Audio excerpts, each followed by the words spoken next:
Kia ora, I'm Elvie and welcome back to the channel.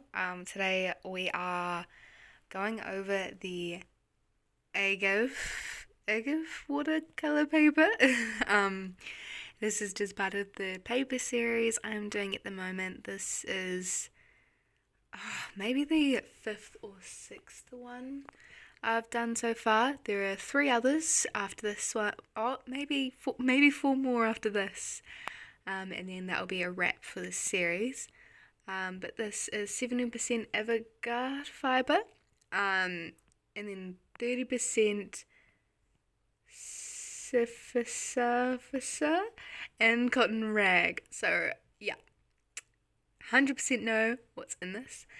No, so this is very similar to the hemp and bamboo paper in the way that it is more sustainable paper to use for art. It is 290 GSM, so pretty thick, good thickness. And yeah, as you can see, I've done the granulating swatch already. If I just focus in, you can see it granulates quite beautifully on this paper, which is quite exciting. It is very, very ever so slightly textured. So I would say in between cold press and hot press. Not quite flat or anything, but it is also not very textured. So today we're actually going to start with the watercolor painting, and it is just a seagull, classic painting subject, especially for me. They are just really good subjects to paint,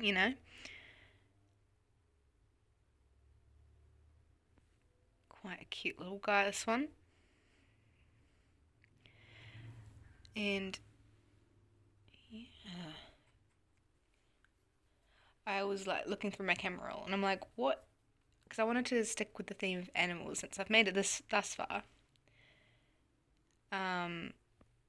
But the only thing I could think of was seagulls, Just give me a second. I was wondering what was different, and it was the fact I hadn't taped it down so it wouldn't move. I was like, why is this different? Like, why is this harder than usual? But we've fixed it. It should be good now. We can paint without worry. Well, in theory. Yeah, nothing has changed paint-wise. Same paints, the Winsor & Newton Cotman watercolors, and then it will be the Winsor & Newton Designer gouache. When I can and when I can afford it, and of course when I run out, I will be upgrading in my books to the Schminker gouache. I'm very excited for that day, but that will be a fair way away. But you guys will be the first to know. Maybe Instagram will be, but you guys will be at least the second to know with a video when that happens. But I also have plenty of gouache left, Winsor & Newton wise, so it won't be for a while. I also know that Art Spectrum does some gouache, but I'm not sure if I like their watercolors were fine, but there are better ones out there, and I'm just thinking that could be the same story with the gouache. So I might just go Schminker. And there is also Holbein gouache.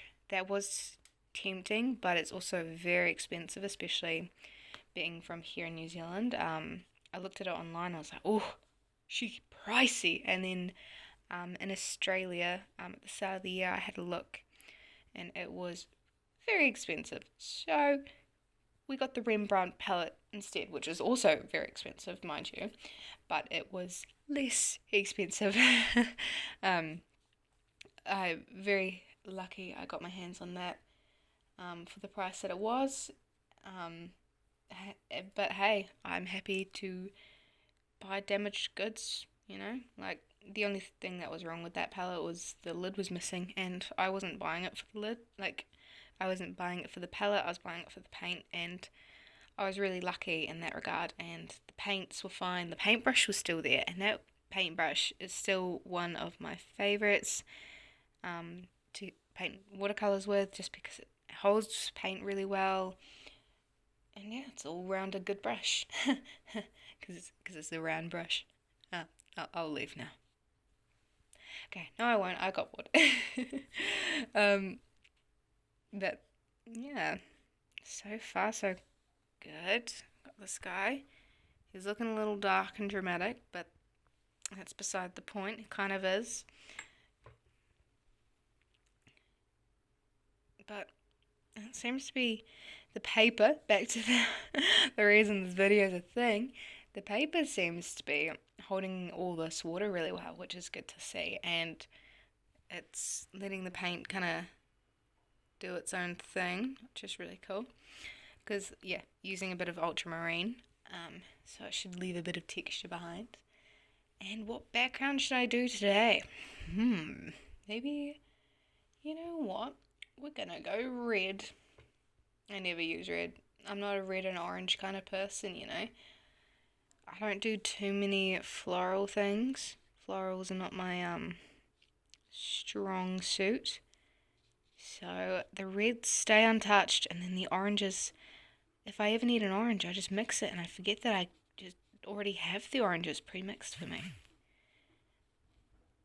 It's good for the colours are good for some things like portraits and stuff, but I'm not a portrait person, and when I am, I don't really use portrait kind of colours. I kind of use a monocolour, one colour, and the different shades of that colour. But that's beside the point. We're painting seagulls right now, you know. We're painting seagulls for right now for a reason instead of portraits. Yeah, I'm quite happy with kind of sticking with the animal theme. I found lots more seagull pictures I took over last year and the year before. So those will be my reference photos for a few more to come. So be excited for more seagulls. I know they're a very exciting subject matter. For some. For others it's like, hey, wait a minute, why so many seagulls? And I'm very sorry, I don't know how long it was out of focus for. Or just, hopefully that wasn't too long. Yeah, one thing I've noticed as the paint's drying, they're drying quite flat. So we'll see how consistent that is. But for now, we'll just move on to the gouache painting. There looks to be a little bit of pulling up on the paper. I thought that was texture, but it's also on the red, and this red is definitely not granulating, so a bit of the paper is getting pulled up with the water. But we'll just see how we go with the gouache. Another seagull, shocker, crazy. I know you definitely did not see that as I was painting the watercolour one. Never, not at all. I'm in a very weird mood right now. If you couldn't gauge that already. Just kind of giving this guy a bit of a blue body. But yeah, no, these aren't straight from the tube. These are, I just left a couple drops of water on them, let them sit for a bit, and now here we are painting with those said paints. So they're like not as kind of opaque as they would be if they're straight from the tube. I do prefer using gouache straight from the tube, but it's like I have the leftover paint on my palette already, so I might as well use it up before I pour any more out, because it'd be quite wasteful just to leave the paint sitting there collecting up dust, you know. And pre-wet dry gouache, it's not great, but it's not like the worst thing in the world. It's not the greatest thing in the world, but that's beside the point.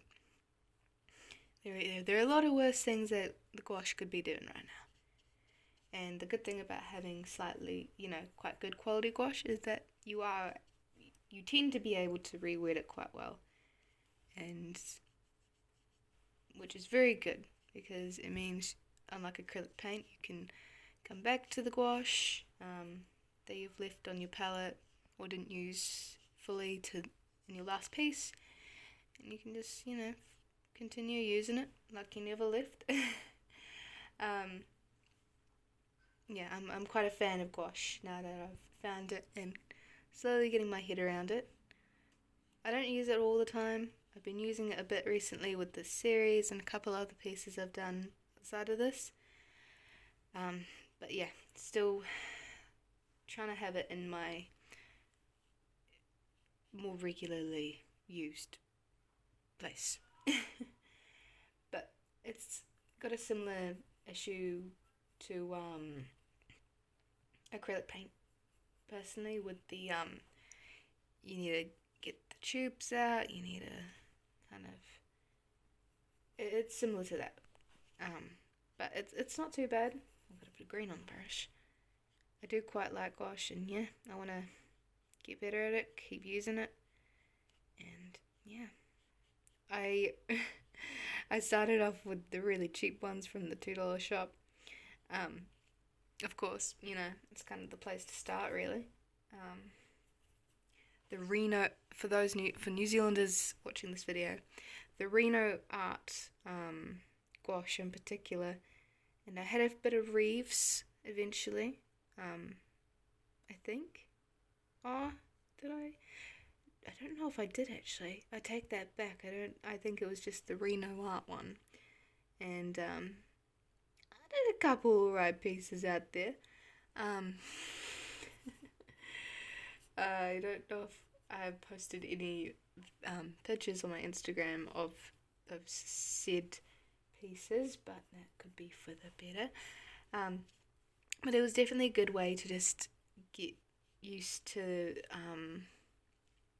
gouache and like the idea of gouache, because like I can hear things online and watch videos, but until I actually try it, I won't know if I like it or not. And I do quite like gouache, and I wasn't sure if I would. All I knew that it was basically like a baby between watercolour and acrylic paint, and acrylic paint's quite a new type of paint, and then watercolour, watercolour I was still getting used to, but gouache was just like a completely new thing to me. And I was like, oh, what is this? But no, definitely glad I gave gouache a go, because yeah, it's definitely a fun medium to work with, and yeah, it's quite unique. It's got some fun properties to play around with. Okay, and now we'll just grab the last of the red and do a very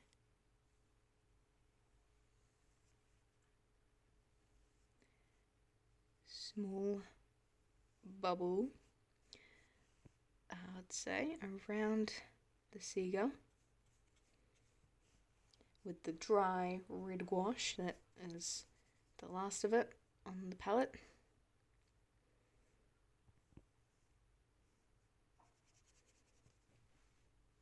Especially since I won't be using too much red in the seagulls. There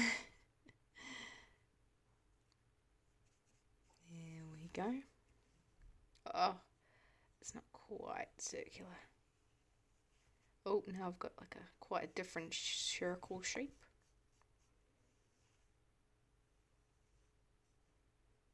Oh, it's actually a pretty good circle considering. Defying all odds there with that circle. So these are the pieces. The seagull down here has dried quite flat, although it's dried, to be fair, quite nicely. It's doing a little weird thing with the black, but I've seen paper do that before.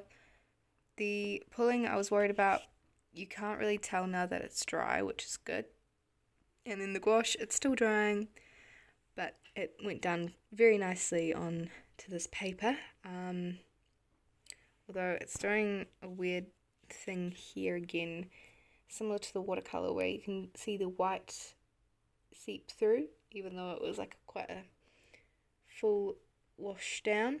But we'll have a analyze of that when we go through all the paper in one of these videos. But yeah, this paper, it's okay. It's not like, I wouldn't say it's my favorite. It's definitely nice. I would probably prefer just sticking with hot press though. It does have a unique texture to it, but it's not like that amazing, incredible that I'd immediately swap to it. I prefer the bamboo out of the three kind of more sustainable options, although this one does have a very nice granulating wash on it, but still, you know, it's not my favorite. It's not bad though. You know, if you wanted to give it a go, I'd get a sample first, kind of see what I mean with the white showing through here. That's not quite coming up on camera.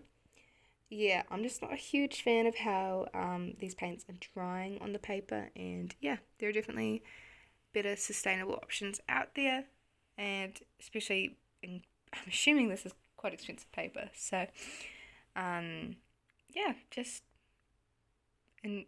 that's all I have to say. Thanks for coming along, watching the video, and I'll see you guys in the next one.